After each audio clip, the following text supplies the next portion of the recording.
pour ce qui concerne cette marche, je voudrais en fait ici attirer l'attention de l'opinion sur l'activisme d'un certain pasteur qui aurait fondé une église de Bazalendo.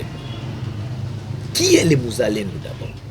Un Muzalendo, c'est tout citoyen congolais qui protège la patrie, qui défend la patrie. Moi, je dirais que le premier Muzalendo, c'est le président Félix Tshisekedi. Parce que lui, il défend la patrie contre l'évasion des troupes rwandaises. C'est ça un Muzalendo. Un Muzalendo ne peut pas s'attaquer à la population. Un Muzalendo ne peut pas s'attaquer aux civils. Un Muzalendo ne peut pas utiliser le nom Muzalendo pour aller ravir le bien de la paisible population. Un Muzalendo protège les civils. Un Muzalendo protège la population. Alors, il ne faudrait pas que tous les bandits qui veulent opérer commencent à prendre le nom, l'étiquette Muzalendo et se les mettent sur le corps et dire Miniko Muzalendo. Ça, c'est non. Moi, je suis un Muzalendo parce que j'ai toujours défendu notre pays.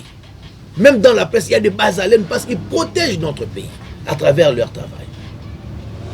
Et nous savons qu'aujourd'hui, avec la loi portant sur les réservistes, les statuts des réservistes, c'est une question qui est en train d'être formalisée. Alors, il ne faudrait pas que tous les bandits se retrouvent dire, voilà, moi je suis un Muzalendo. Non. Si tu es un bandit, tu es un bandit. Tu n'es pas un Muzalendo. Tu restes demeure un bandit et la loi, les forces de l'ordre vont s'occuper de toi. Tu ne vas pas prendre les statuts Muzalendo pour commettre des crimes sur la population.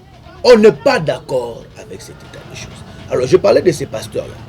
Ça devient très dangereux lorsque l'on commence à mélanger les revendications sociales, les revendications politiques du pays, des citoyens, avec un mouvement spirito-religieux. Ça, c'est quelque chose que nous contredisons. Nous disons non à ces messieurs.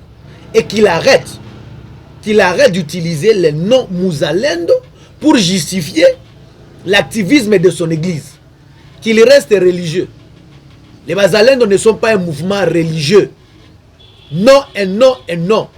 Nous sommes sous état de siège et il faut vraiment savoir que les libertés citoyennes sont restreintes.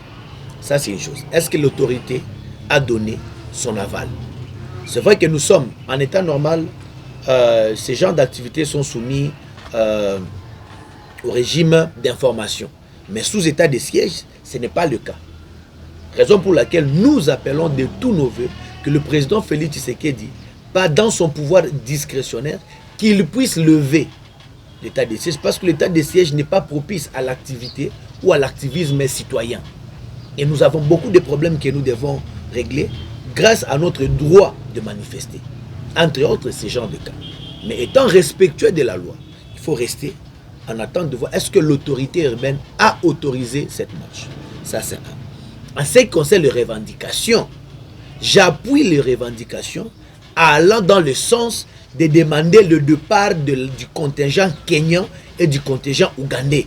Parce que ces deux contingents-là servent de tapis, servent de facteurs protecteurs pour le M23. Ça, nous, le peuple congolais, nous ne sommes pas d'accord avec ça. Alors pour ça, on n'a pas besoin de descendre dans la rue pour casser, voler le bien. Et puis j'en appelle à la responsabilité des organisateurs de cette marche.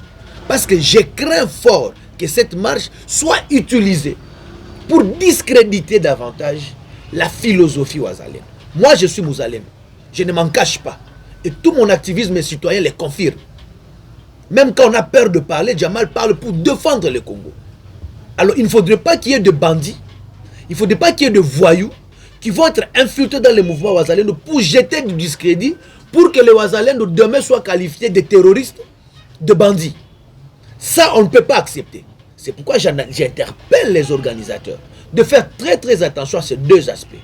D'abord, la légalité, parce qu'un Muzalendo est respectueux de la loi. Il respecte toujours la loi. Il respecte toujours les règles. Vous voyez? Alors, il faudrait aussi faire très attention parce qu'il ne faudrait pas qu'il y ait de bandits. Parce qu'aujourd'hui, il y a des bandits qui commencent à se faire passer pour les Wazalendo pour s'attaquer à notre population. Un Muzalendo ne peut pas attaquer la population. Un Muzalendo ne peut même pas voler une chèvre. Un Muzalendo ne peut pas s'attaquer aux institutions de la République. Un Muzalendo ne peut pas s'attaquer au bien de la population. Alors, quand c'est le cas, on risque de jeter du discrédit. Et demain, on va qualifier les Bazalendo des mouvements terroristes. Ça, on ne peut pas laisser faire ça.